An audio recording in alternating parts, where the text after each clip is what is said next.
I never thought a single decision could change my life in ways I couldn't even imagine. It all started on an ordinary morning, the kind where everything seems normal, the sun shining, birds chirping, and yet, deep down, you feel that something is about to happen. I had no idea that by the end of that week, I would be trapped in a nightmare I couldn't escape from. A nightmare that would last 16 days. 16 days of fear, confusion, and pain that I wouldn't wish on anyone. It began with a small, almost insignificant choice. I remember looking at the calendar that day, a Tuesday, and thinking to myself, just this once, why not? That why not turned out to be the start of everything. At first, nothing felt unusual. I went about my usual routine, grabbed a cup of coffee, scrolled through my phone, laughed at a few memes, but underneath that routine, there was a strange tension building, almost like the air itself was warning me. By the second day, I noticed something was off.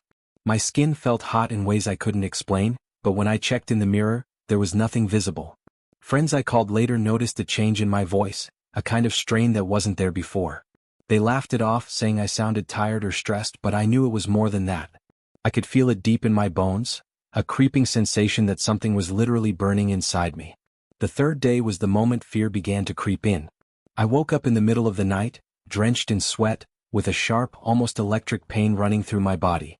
I tried to convince myself it was just stress, maybe a fever, but the truth was I had never felt anything like it. Every muscle, every joint felt like it was on fire. I tried to explain it to my family, but no one could understand. Their worried looks made me feel even more isolated. I wanted someone to believe me, to tell me it was going to be okay, but no one could. And that's when the panic started to take hold. By day 4, I realized this wasn't going to pass on its own. I started keeping track of everything, the times the burning sensation got worse, what I ate, even the temperatures in the house. I documented every little change, hoping that if someone looked at my notes, they might figure out what was happening. But the truth is, even as I wrote it all down, I had no answers. And without answers, fear becomes louder. It was during the 5th day that things got stranger. I began seeing things that didn't make sense. Shadows moving at the edge of my vision, fleeting shapes that disappeared when I tried to look directly at them. At first, I blamed exhaustion. I told myself I was imagining it. But deep down, I knew that something beyond the ordinary was happening, something I couldn't explain or control. And that feeling, the feeling of being watched, of being part of something bigger than myself, was terrifying. By the 6th day, the burning became more intense and I started losing track of time. Days and nights blurred together. My body ached constantly and sleep became impossible. I would lie in bed, staring at the ceiling, listening to the ticking of the clock, wondering if I was losing my mind. And yet, even in that haze of pain and confusion, a small part of me was determined to survive, to figure out why this was happening. On the 7th day, I had my first real moment of clarity. I realized that whatever was happening to me wasn't just physical. It was changing me in ways I couldn't yet understand. My thoughts felt sharper, almost hyper-aware. My senses were heightened. I could feel the smallest vibrations in the room, hear the faintest whispers of sound that no one else seemed to notice. It was as if my body was burning, yes, but my mind was waking up. And with that awakening came a terrifying realization. Whatever this was, it wasn't over. 16 days of this hell stretched ahead, and I had no idea if I would make it through. Days 8 through 12 were a blur of pain, fear, and strange discoveries. I learned to pace myself, to move slowly, to conserve energy for the moments when the burning would hit hardest. I also started noticing patterns. Certain foods, certain times of day, even certain thoughts seemed to intensify the burning. I began to experiment cautiously, trying to understand the rules of this nightmare. Each day was a battle, a test of endurance I had never imagined I could survive. By the 13th day, I started questioning reality itself. Was this real? Was I imagining it? Or was I caught in some sort of strange experiment, something out of a storybook horror that had come to life? My friends and family were worried, but no one could see what I was going through. The isolation was crushing. Every hour felt like an eternity, every night a small eternity of fear and pain. I couldn't sleep, I couldn't eat properly, and most days I couldn't even think clearly. 14th day came with a strange sort of resignation. I began to accept that whatever was happening, I couldn't fight it alone. I reached out to anyone I thought might help, but answers were scarce. Doctors were puzzled. Friends were sympathetic but helpless. I felt myself slipping, not physically but mentally. The burning had become more than a sensation.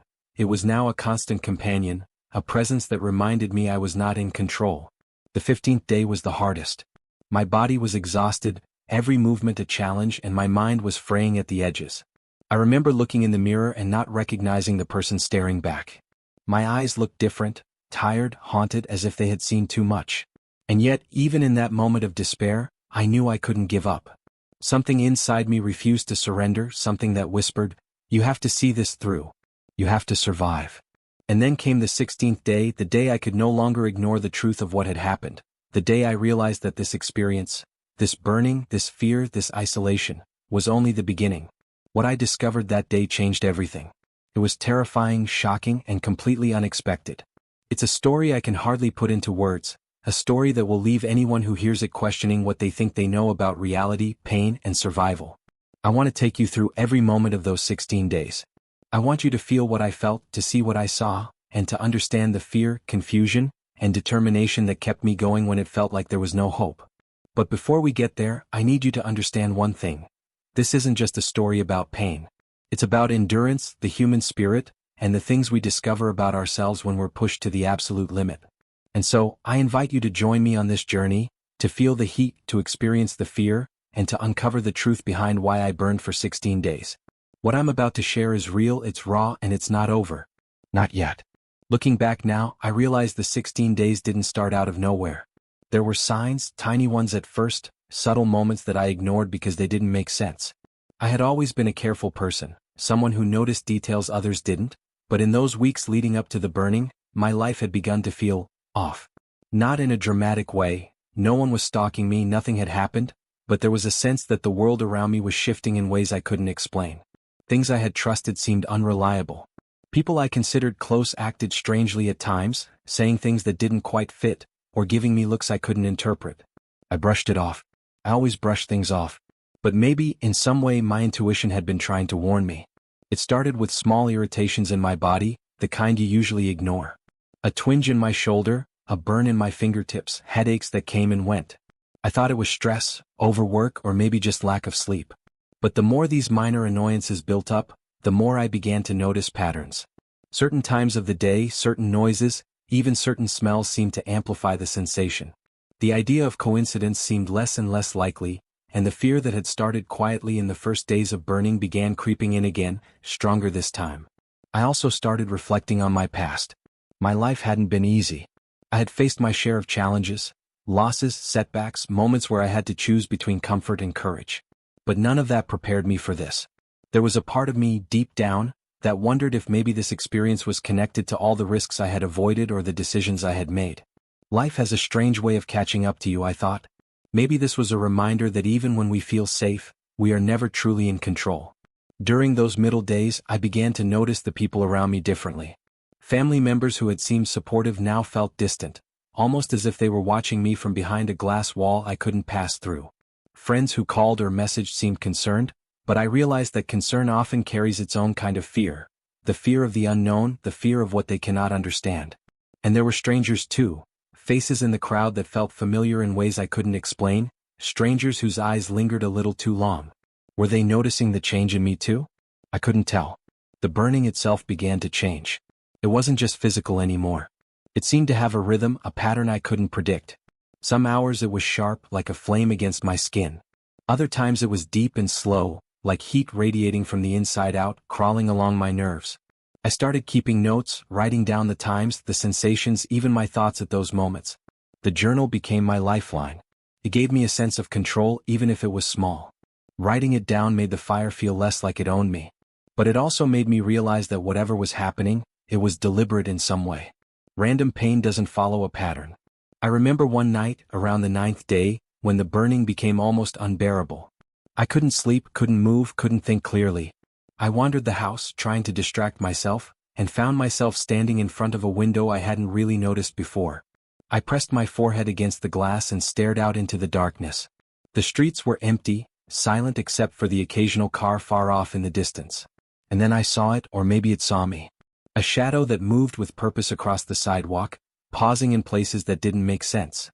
I blinked, hoping it was my imagination, but when I opened my eyes, it was gone.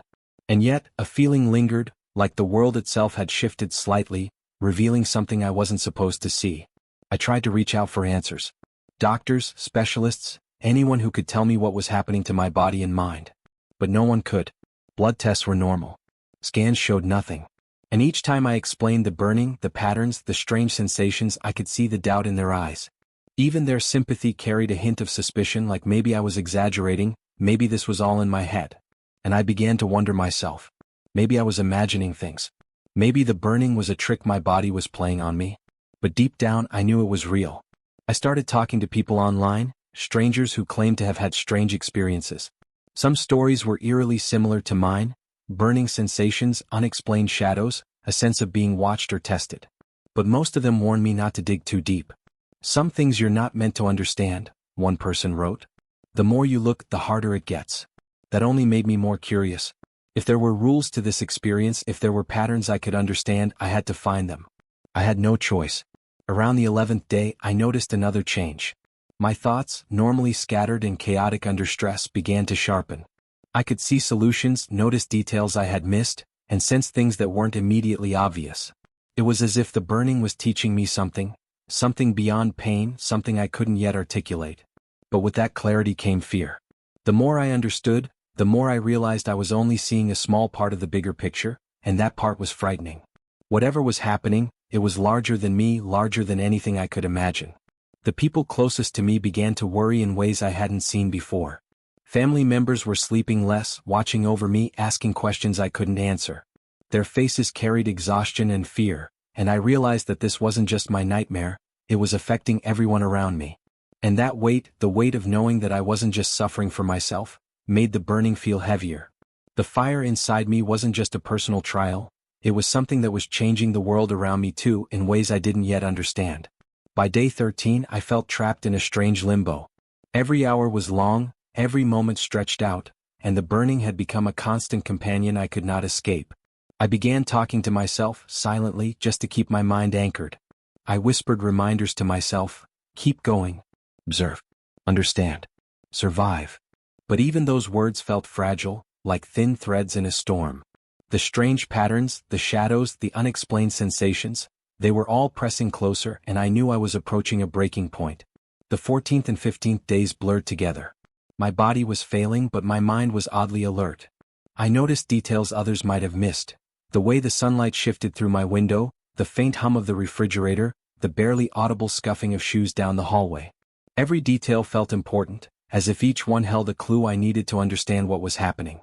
But the clues were elusive, slipping through my grasp like smoke. And then, on the 15th night, something new happened. I felt the fire inside me pulse in a way it hadn't before, like a warning. I don't know if it was anticipation, fear, or something else entirely, but the intensity made me sit upright in bed, heart racing. I glanced around the room, half expecting to see something, someone, but it was empty. And yet, the feeling remained, thick in the air, a presence I couldn't shake. By the time the 16th day arrived, I knew that whatever was coming next would change everything. The burning, the shadows, the patterns, they were all leading to something. And I had no idea if I would survive it, if I would finally understand it, or if the truth would be more terrifying than anything I could imagine. The fire inside me had grown from a whisper to a roar, and I realized there was no turning back. I had to face it. After 16 days of burning, I wasn't the same person I had been before. My body ached constantly, my skin felt raw, but it was my mind that had changed the most. I started noticing things I had never noticed before, tiny inconsistencies in people's behavior, subtle patterns in the world around me. I realized that the burning wasn't just a physical experience, it was altering the way I perceived everything. Every sound, every shadow, every whisper seemed to carry hidden meaning, and I couldn't escape it, even if I wanted to. I began to question everyone around me. My friends, my family, they were acting differently, I thought. Small changes that didn't make sense before now seemed significant. Why did my neighbors stare at me when I left the house that morning? Why did my best friend hesitate before answering a simple question? The paranoia was exhausting, but it felt necessary.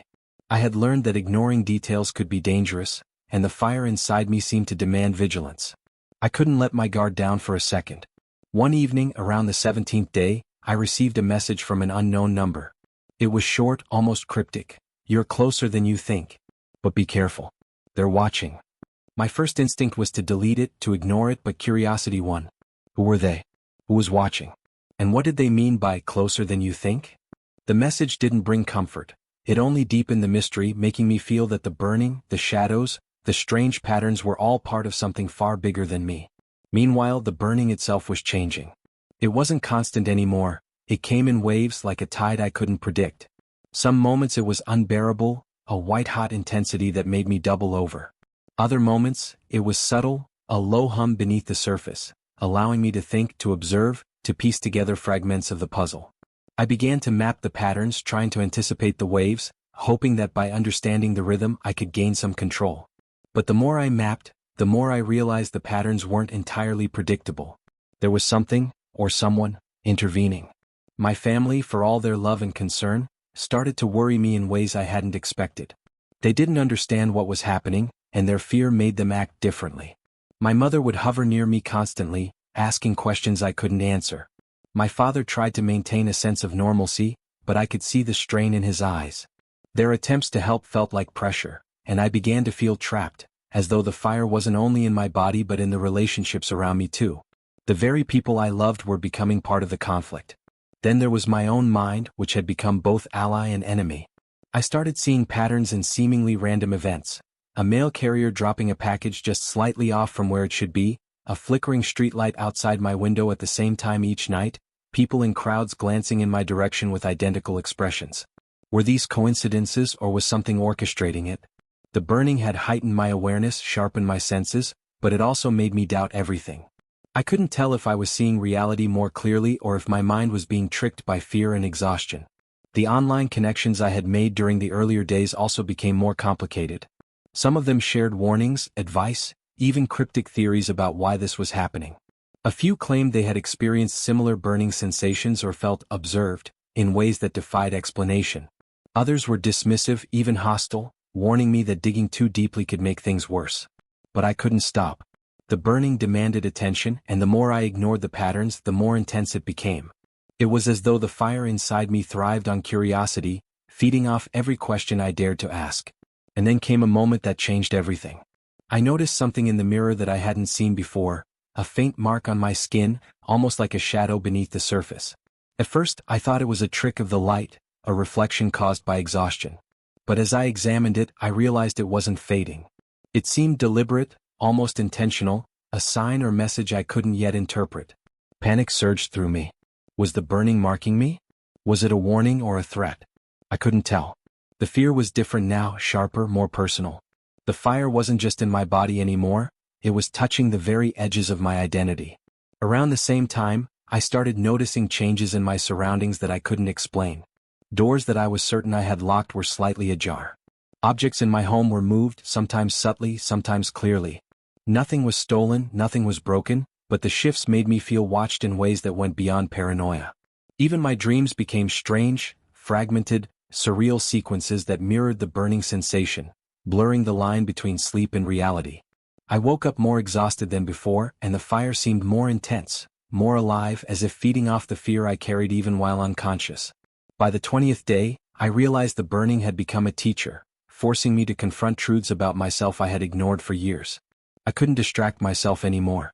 Every wave of pain, every flicker of shadow, every cryptic message or strange event demanded focus. It wasn't just about surviving, it was about understanding why this was happening and what it meant. And yet, every discovery led to more questions, more fear, and a deeper sense that I was being drawn into something far larger than myself. The more I observed, the more I became aware of a pattern in people's behavior, something subtle but undeniable. Strangers, friends, even people I trusted seemed to act as though they were part of a network I couldn't see. Certain gestures, words, or looks repeated across different settings. Was it coincidence, or was the fire connecting me to something bigger? The thought terrified me. I didn't know if I was uncovering a hidden truth or spiraling further into paranoia, but I couldn't stop trying to piece it together. I also realized that I had to be careful about what I shared. Talking openly about the burning or the strange occurrences could draw attention that might not be friendly. The unknown observers, whoever they were, seemed to thrive in secrecy. I felt like I was living in a world layered over another, a hidden reality where every action mattered, and every misstep had consequences I couldn't predict. The fire had exposed me not just physically but to forces I didn't fully understand. And so, I pushed forward, documenting every moment, analyzing every detail, trying to stay awake, alert, alive. Every wave of burning reminded me that I was part of something I couldn't ignore. Every shadow, every flicker of movement, every cryptic message was a signal that I was moving closer to a revelation. But what that revelation would be, I still couldn't see. The fear, the uncertainty, the relentless fire inside me, it all led to a single truth I couldn't escape. I was caught in a conflict far beyond ordinary understanding, and the journey was only beginning. The days that followed were unlike anything I had ever experienced. The burning had grown sharper, more insistent, and the shadows I had begun to notice now seemed to move with intention. They weren't just passing shapes at the edge of my vision anymore, they were part of the story, part of the force that had taken hold of my life. Every step I took, every glance I made, every breath I drew seemed to ripple through an unseen web, and I couldn't tell if the web was protecting me or trapping me. Sleep became a distant memory. I could lie down, close my eyes and try to rest, but my body refused to obey. Every nerve felt like it was vibrating, every muscle tense, and every corner of the room seemed alive with possibility. I had begun to anticipate the burning waves, but they were no longer predictable.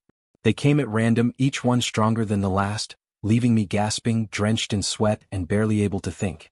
And yet, I couldn't stop observing, couldn't stop searching for the answers I knew were hidden somewhere in the chaos.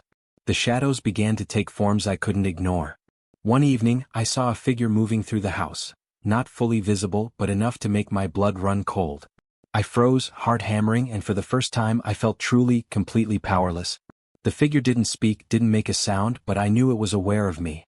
Its presence pressed on my mind, whispering doubts, feeding fear, making me question every choice I had made in the past weeks. I wanted to run, to hide, but I couldn't. My body was tethered to the fire, tethered to this invisible force that was drawing me closer to something I couldn't yet see. Messages continued to arrive, cryptic and unsettling. Each one seemed to respond directly to what I was experiencing. "You're not ready," one read. Another said, "The fire is teaching you. Do not turn away." And yet another simply stated, "Tonight, it will be closer than you think." I began to wonder who, or what, was orchestrating all of this. Were these warnings from allies, enemies, or something else entirely? I couldn't tell.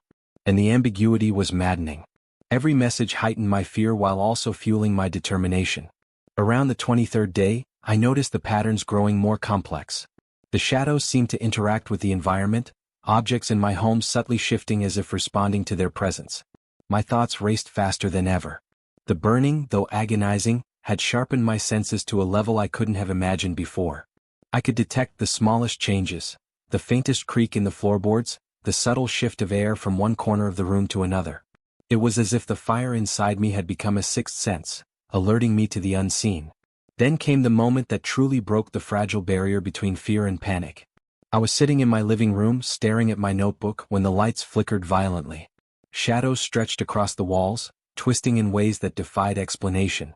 The burning surged through my body like molten metal, and for the first time, I felt the sensation as both agony and warning. I couldn't move, couldn't think clearly. I realized with a shock that the shadows weren't just outside my perception. They were inside my home, inside my space, inside my life. I tried to reach for someone, anyone, but even my voice felt muted. When I called out, it sounded distant, as if the walls themselves were swallowing my words. And then I heard it, a whisper, soft but unmistakable, coming from a direction I couldn't identify. "You're ready," it said. My heart raced. Was it real? Was it part of my mind? Or was it one of the forces I had been sensing for weeks? The whisper didn't explain, it didn't comfort. It only drew me deeper into the unknown. The next days blurred into a surreal haze of pain and awareness. The fire inside me felt alive, responding to events outside my body. Every time I thought I had predicted the next wave, it shifted, stronger and faster than I expected. I began documenting everything obsessively, the times, the patterns, the shapes of shadows, the faint sounds I heard at odd intervals. The journal had become my lifeline, the only tether to reality I still trusted. And yet, even that felt fragile, as if it could vanish at any moment. I started noticing people in new ways too. Strangers in the street seemed familiar, their eyes flicking toward me with recognition I couldn't explain. A barista at the coffee shop smiled in a way that made my stomach twist. A neighbor moved in the shadows of the apartment next door, pausing as though sensing my presence. The world around me had become a puzzle, and every piece seemed alive, responding to my awareness, my fear, my burning. It was exhilarating and terrifying at the same time. By the 26th day, I knew something was about to happen. The messages, the shadows, the subtle shifts in reality, they had all been leading to a single point. I could feel it in my bones, in the waves of fire coursing through my body, in the way the air around me seemed to thrum with expectation. I didn't know if I would survive the next encounter or what form it would take, but I could sense that the climax of this experience was near. The tension was suffocating, pressing in on me from every direction. I began preparing in small ways I could control. I cleared my home of distractions, mapped my movements, rehearsed responses. But preparation was limited. Whatever was coming was beyond my understanding, beyond my control. The burning had taught me that survival wasn't just about strength, it was about awareness, adaptation, and facing the unknown with eyes wide open, even when every instinct screamed to turn away. And then, on the 27th night, everything shifted. The shadows grew thicker, more defined. The fire inside me was a roaring presence, almost external, almost sentient. I felt as if the world itself was holding its breath, waiting for the next move, waiting for me to act. Every sound, every flicker of light, every subtle movement in the corner of my vision felt deliberate, charged with meaning I couldn't yet interpret. I realized with a jolt that the climax, the confrontation I had been moving toward for weeks, was imminent. I don't know how long I sat there, paralyzed by fear and anticipation. Minutes or hours, they seemed the same. The room pulsed with tension, the air thick with possibility. And then I felt it, a presence close, almost tangible, pressing against me with a force I could neither see nor touch. My body ached, my skin burned, my mind raced. Everything I had experienced, every wave of fire, every shadow, every cryptic message, it had been leading to this moment. And as I braced myself, waiting, listening, feeling every pulse of the unknown, I realized one thing. Whatever was coming next would change everything. Nothing could prepare me for it. The answers, the danger, the revelation, they were right there, just out of reach, and I had no choice but to face them. Just when I thought I had a handle on what was happening, everything changed again. The presence I had felt pressing close shifted suddenly, almost as if it had moved through the walls themselves. I could feel it behind me, to my left, to my right, yet every time I turned the room appeared empty. The fire inside me surged uncontrollably, like molten metal spilling through every nerve, every fiber of my being. And then I saw it, a reflection in the window but not my own. It was subtle at first, just a flicker, a shape in the darkness outside, but as I focused, it grew clearer. It looked human but wrong. Its movements were too smooth, almost mechanical, and its eyes glowed faintly as if it could see inside me, into the fire I had carried for weeks. My heart raced, my lungs tightened, and for a moment I couldn't move. I realized that the presence, the shadows, the patterns had all been preparing me for something, or someone, far more intelligent than I had imagined. Before I could react, the phone on the table buzzed violently. A video had appeared, sent from a number I didn't recognize. I hesitated, staring at the screen, knowing instinctively that whatever was in the footage would be connected to the burning, to the shadows, to everything that had been happening. I pressed play. The screen went black for a few seconds, then the footage showed my own apartment empty, or so it seemed.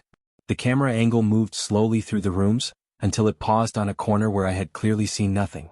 But there it was, the figure standing perfectly still, watching. My stomach dropped. My hands trembled as I set the phone down. This wasn't just paranoia anymore. Someone, or something, was inside my home, inside my life, manipulating everything. The burning flared hotter, sharper, as if it knew the truth before I did. I realized with a sickening clarity that the messages, the shadows, the cryptic warnings, they weren't random. They were orchestrated. I had been part of a game from the very beginning, a game I didn't even understand the rules of. The next morning I tried to leave the house. I needed air, clarity, some sense of normalcy. But when I stepped outside, the world didn't feel right. People in the street looked at me differently, their eyes scanning me not with curiosity but recognition, as if they knew something I didn't. Cars slowed down, then sped up, almost in rhythm with the burning pulses inside me. And I noticed one figure in the distance, standing still, watching me.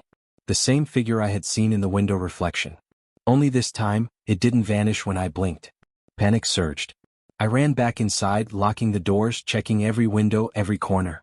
But it didn't matter. The figure appeared in the reflection again, closer this time, almost leaning in as if studying me. I realized the burning wasn't just physical. It had a purpose. It was drawing me towards something, revealing my vulnerabilities, preparing me for a confrontation I couldn't yet face. And the horrifying part was that I had no choice. Whatever this was, it had chosen me. Then, in the chaos of the day, another twist hit me. The journal I had been keeping, my lifeline through all of this, was gone. Not just misplaced, it had vanished. Every note, every observation, every pattern I had documented for weeks disappeared from my sight. I searched frantically, tearing the house apart, but it was as if it had never existed. And then I realized, someone, or something, had been monitoring me all along, not just observing but actively shaping my reality. The fire, the shadows, the patterns, they had all been orchestrated to bring me here to this moment, unarmed and unprepared. That night, the burning reached a new intensity. I could no longer tell where the fire ended and I began. It pulsed through my thoughts, my memories, even my instincts. And in that heat, clarity struck me in the most terrifying way. I wasn't just being tested physically. My mind, my perceptions, my very identity were being challenged. Every observation, every theory I had developed over weeks suddenly seemed fragile, like a thin web against a storm. Then I noticed the figure again, more defined than ever, standing in the corner of the room, not a shadow this time, but almost solid. I could feel its awareness pressing against mine, probing, testing, as though it had the power to read the fire inside me. And in that instant, the second twist became undeniable. The burning, the shadows, the warnings, they weren't random occurrences or coincidences. They were all connected, part of a deliberate design, and the figure was the architect. I realized I was no longer just surviving. I was a player in something I didn't understand, being led step by step toward an outcome I couldn't predict. And the stakes had escalated beyond personal survival. The burning had taught me endurance, awareness, and fear, but it had also revealed that someone, or something, was controlling the environment around me. Every wave of fire, every shadow, every movement I had tracked was a message, a test, a warning. And then came the last moment before the climax, the one that made me feel completely unmoored. A mirror across the room trembled, and in it, I saw not one figure but two. Both watching me. Both waiting. I could feel their presence not just around me, but inside me, as if the fire I carried was no longer mine alone. The journal gone, the messages cryptic, the shadows relentless. I realized that the next steps I would take could change everything for me and for whatever, or whoever, was orchestrating this. The room felt smaller, the air thicker, and the fire in my body screamed for release. The walls, the shadows, the very space around me seemed to pulse in rhythm with the intensity of what was coming. I knew, in the core of my being, that the climax of this ordeal, the confrontation that had been building for weeks, was imminent. Nothing could prepare me for it, and yet, every moment of the past 16 days had led to this. The twists, the tests, the burning, they were all converging, and I was standing at the edge of the unknown, staring straight into it, waiting. I could feel the presence in the room, both figures watching me, waiting, and for the first time I stopped running in my mind. I didn't scream, I didn't flinch. I simply stared back. The fire inside me burned hotter than ever, but somehow it felt different, less like pain, more like clarity. All the weeks of confusion, fear, and exhaustion had led me to this moment. I realized something crucial. I had survived not because I was strong, but because I had been paying attention, because I had observed, because I had refused to ignore the warning signs. The figures moved, slowly, almost fluidly. I could now see their faces, or at least their shapes, but it was hard to tell if they were human. Their eyes held something I had never encountered before. Awareness, intelligence, and a strange sense of patience, like they had been studying me, testing me all along. The whispering voice from before returned, but this time it was inside my head, calm, precise. "You see now," it said. "The fire was never meant to destroy you. It was meant to awaken you." Awaken me? The words didn't make sense at first, but then I understood. The burning, the shadows, the messages, the cryptic patterns, they had all been part of a test, a trial to push me beyond fear, beyond limitation, to awaken something inside me I didn't even know existed. Every wave of pain had sharpened my senses. Every strange occurrence had trained me to notice what others would overlook. The fire had forced me to confront the unknown, and in doing so, it had made me stronger, clearer, alive in ways I had never imagined. The figures stepped closer, though still distant enough to feel untouchable. One extended a hand, and suddenly the fire inside me shifted. It was no longer just burning, it was radiating outward, interacting with the room, with the shadows, with the presence of these beings. I realized that the fire had been a bridge, a connection between me and something beyond ordinary perception. The fear I had carried for weeks had been the key to unlocking it. I took a deep breath, trying to steady the pounding of my heart. "Who are you?" I asked, voice trembling but steady. "Why me?" The reply was gentle but firm. "Because you were ready." The fire revealed what most cannot see. You were chosen not for strength but for awareness. You endured, observed, and learned. That is what matters. A warmth replaced the searing pain, and for the first time in weeks, I felt the tension leave my body. The shadows softened, the room seemed lighter, and though the figures remained, they no longer felt threatening. Instead, there was understanding, recognition of the journey I had endured. It was like looking at the reflection of my own perseverance, my own growth, mirrored in beings I could barely comprehend. I realized then that the messages, the journal disappearing, the cryptic warnings, they were all tests of focus and patience. They forced me to pay attention, to question, to adapt. Every moment of fear had been meaningful. Every second of doubt had shaped me into someone capable of surviving the unknown. I had been given the chance to face myself in the most extreme way, and I had endured. That realization didn't make the experience any less painful, but it gave it purpose. The first figure spoke again. You now have a choice. Carry what you have learned forward or forget. The fire will guide you either way, but only if you remember its lessons. I thought about the 16 days of burning, the weeks of paranoia, the endless nights of fear, the strange connections, the messages, the shadows. I thought about the people who had worried for me, the friends who had checked in, the family who had hovered, anxious and unsure. I thought about every small detail I had observed, every pattern I had mapped, every wave of fire I had endured. And I realized I couldn't let it go, not the memory, not the lessons, not the fire itself. I remember, I said, voice firm now. I'll carry it forward. There was a pause, and then the figures slowly faded, like shadows dissolving in the morning light. The fire inside me began to cool, gradually, until it was no longer agony, but a warmth that reminded me of endurance, awareness, and survival. The room returned to normal, the world outside seemed steady again, but I knew that nothing would ever be quite the same. I had been changed on a level I could not have imagined. In the days that followed, I began piecing together what had happened with clarity instead of panic. I realized that the experience was not just about physical pain, it was about perception, about awakening to details, to hidden patterns, to forces at work beyond our ordinary understanding. I understood that the burning had been a teacher, and the shadows had been guides. Even the cryptic messages, the disappearance of my journal, and the unexplainable events had been part of a larger test. Could I endure, observe, and learn from the unknown? I also reached out to some of the people I had connected with online, the ones who had claimed to have had similar experiences.